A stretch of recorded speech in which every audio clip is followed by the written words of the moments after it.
हरे कृष्णा राधे राधे राधे राधे। आप सभी को राधाष्टमी की बहुत बहुत शुभकामनाएं। श्री राधा रानी आप सभी की मनोकामनाएं पूरी करे। ऐसी मान्यता है कि जिन्होंने जन्माष्टमी का व्रत किया है उन्हें राधा अष्टमी का व्रत जरूर करना चाहिए। जब तक राधा अष्टमी का व्रत पूरा न हो जब तक जन्माष्टमी का व्रत पूर्ण नहीं माना जाता। श्री राधा जो भगवान श्री कृष्ण के प्राणों की अधिष्ठात्री देवी है, इसलिए तो भगवान इनके अधीन रहते हैं। ये ही संपूर्ण कामनाओं को पूर्ण करती हैं, इसीलिए इनका नाम श्री राधा है। आइए अब सुनते हैं श्री राधा अष्टमी व्रत की कथा। श्री कृष्ण भक्ति के अवतार श्री देव ऋषि नारद ने एक बार भगवान सदाशिव के चरणों में प्रणाम करके पूछा, हे प्रभु, मैं आपका दास हूँ। मुझे बताइए कि श्री राधा देवी लक्ष्मी हैं या देवी पत्नी हैं, महालक्ष्मी हैं या महासरस्वती हैं? क्या वे कोई अतरंग हैं, देवकन्या हैं, अतरंग विद्या हैं या वैष्णवी प्रकृति हैं? कहिए, वे वेद कन्या हैं या मुनि कन्या हैं? तब सदाशिव बोले, हे मुनिवर, देवी लक्ष्मी या किसी अन्य लक्ष्मी की बात क्या कही, महालक्ष्मी उनके चरण कमलों की शोभा के सामने तुच्छ कही जाती हैं। हे नारद जी, इस एक मुख से मैं अधिक क्या कहूँ?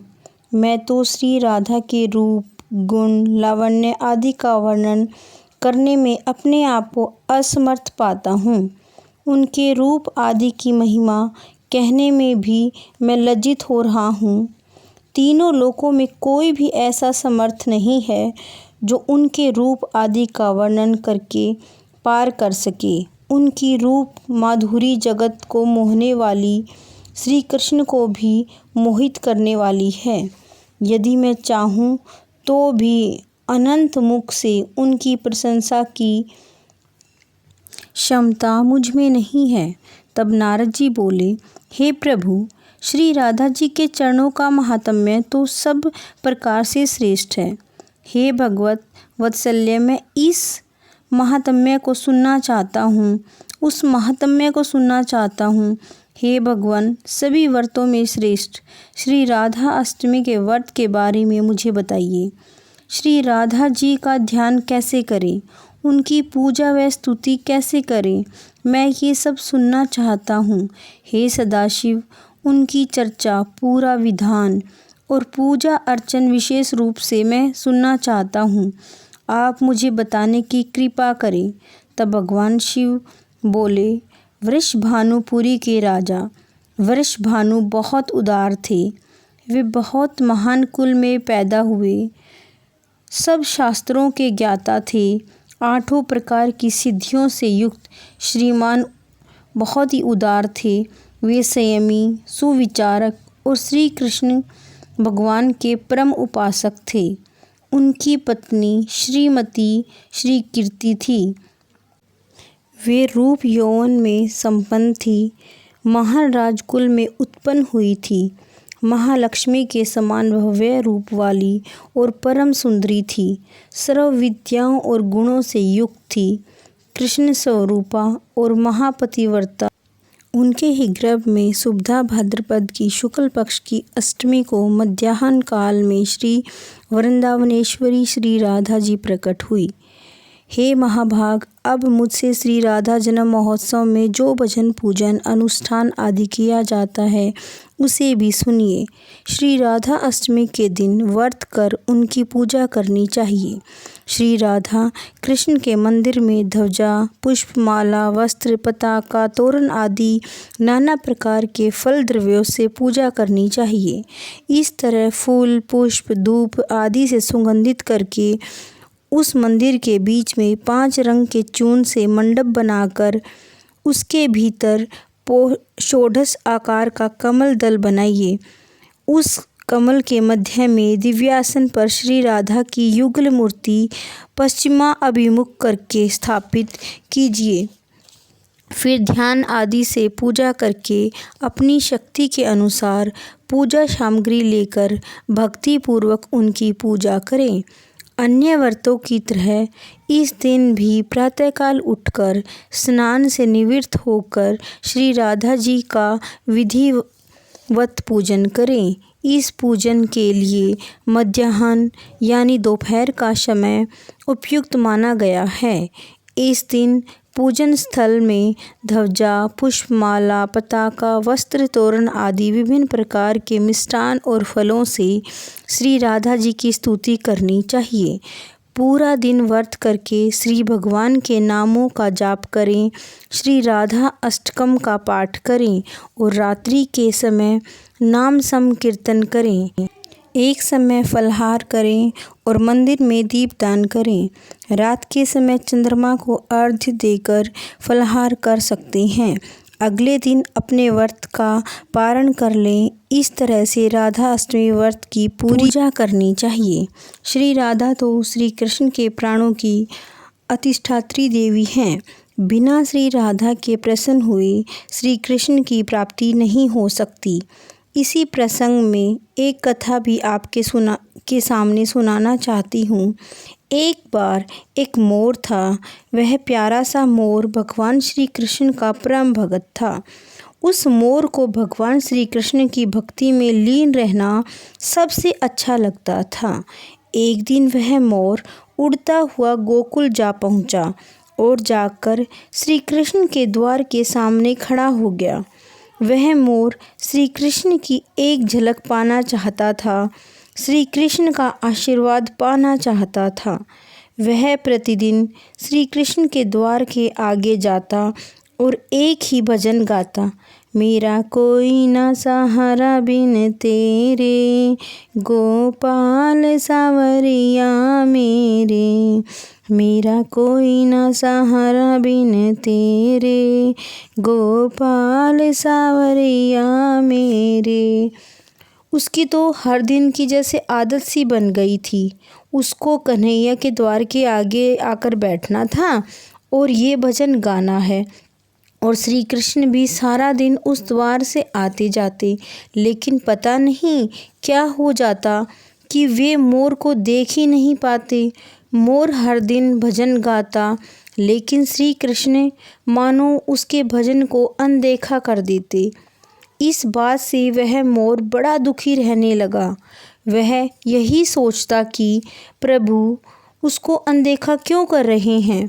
आखिर उसने ऐसा कौन सा बड़ा पाप किया है, कौन सा अपराध किया है जिसके कारण भगवान उससे नाराज हैं। ऐसा करते करते पूरा 1 साल बीत गया, लेकिन अब भी श्री कृष्ण ने मोर के भजन पर कोई प्रतिक्रिया नहीं की। आखिरकार एक दिन मोर बहुत ज़ोर ज़ोर से रोने लगा। उसके रोने की आवाज़ किसी ने भी नहीं सुनी। वहाँ से एक मैना गुजर रही थी। उसने देखा कि मोर बड़े ज़ोर ज़ोर से रो रहा है। वह मोर के पास गई और पूछने लगी कि क्या बात है भाई, तुम क्यों रो रहे हो। तब मोर कहने लगा कि मैं तुम्हें क्या बताऊं, मैं बहुत दुखी हूँ। 1 साल हो गया मुझे यहाँ आते हुए, लेकिन श्री कृष्ण ने एक बार भी मेरी तरफ नहीं देखा। पता नहीं मैंने ऐसा कौन सा बड़ा अपराध किया है। तब वह मैना कहने लगी कि भैया, तुमने कोई गलती नहीं की है। मुझे पता है कि तुम बड़े दुखी हो। मुझे लगता है कि तुम्हारे इस दुख को केवल राधा रानी ही दूर कर सकती है। चलो, मैं तुम्हें राधा रानी के घर बरसाना लेकर चलती हूँ। फिर वह मोर और मैना बरसाना की ओर निकल पड़े। बरसाना पहुंचकर मोर और मैना राधा रानी के द्वार के पास पहुँचे। मोर ने बरसाना आकर भी श्री कृष्ण के लिए भजन गाया। मेरा कोई ना सहारा बिन तेरे, गोपाल सावरिया मेरे। जबकि मैना ने श्री राधा रानी के लिए भजन गाया। श्री राधे राधे राधे बरसाने वाली राधे, श्री राधे राधे राधे बरसाने वाली राधे। जैसे ही श्री राधा जी ने श्री कृष्ण का भजन सुना, वह तो दौड़ी दौड़ी भागी आई और मोर को अपने हाथों में उठा लिया, मोर को सहलाया और बहुत प्यार किया। तब राधा रानी ने कहा, मोर, तुमने तो बड़ा ही प्यारा भजन गाया है। तुम कहाँ रहते हो और कहाँ से आए हो? मेरे द्वार के आगे गाने का क्या कारण है, ये तो समझाओ। तब मोर कहने लगा कि हे राधा रानी, मैं तो श्री कृष्ण का भक्त हूँ। 1 साल से कान्हा जी के द्वार के आगे भजन गा रहा हूँ, लेकिन उन्होंने मुझे एक बार भी नहीं देखा। यहाँ तक कि जब मुझे प्यास लगी तब उन्होंने मुझे पानी तक नहीं पिलाया। ऐसा कहते कहते वह मोर फिर से ज़ोर ज़ोर से रोने लगा। तब राधा रानी ने कहा, मोर, तुम रो मत। अगर तुम्हें श्री कृष्ण का आशीर्वाद चाहिए तो तुम ऐसा करो, तुम श्री कृष्ण के द्वार के बाहर जाओ और श्री कृष्ण के भजन की बजाय श्री राधा रानी का भजन गाओ। हो सकता है कि श्री कृष्ण खुद ही चलकर तुम्हारे पास आएं और मोर को गले से लगा ले। मोर और मैना ने राधा रानी की बात सुनी और वे दोबारा गोकुल की तरफ उड़ गए। गोकुल पहुंचकर श्री कृष्ण के द्वार के सामने मोर ने श्री कृष्ण के भजन की बजाय श्री राधा रानी का भजन गाया। श्री राधे राधे राधे बरसाने वाली राधे, श्री राधे राधे राधे बरसाने वाली राधे। जैसे ही राधा रानी के नाम का भजन श्री कृष्ण के कानों में पड़ा, वह तो दौड़ते हुए बाहर आ गए। बाहर आते ही मोर को अपने हाथों में उठा लिया और पूछने लगे कि तुम कहाँ से आए हो? तुम बरसाना गांव से आए हो, जो राधा रानी का इतना प्यारा भजन गा रहे हो। तब मोर ने कहा कि हे भगवान, मैं तो यहीं गोकुल गांव का रहने वाला हूँ। पिछले 1 साल से आपके द्वार के बाहर आता हूँ और भजन गाता हूँ, लेकिन आपने तो मेरी तरफ एक बार भी नहीं देखा। देखना तो छोड़ो, आपने तो मुझे कभी पानी तक नहीं पिलाया। श्री कृष्ण कहने लगे कि हे मोर, तुम्हारी बात एकदम सही है। मैंने कभी तुम्हारी तरफ नहीं देखा। मैं पाप का भागीदार हूँ, लेकिन तुम तो पुण्यात्मा हो। तुमने सबसे बड़ा पुण्य का काम यह किया है कि तुमने श्री राधा का नाम लिया। श्री पुण्य काम किया है।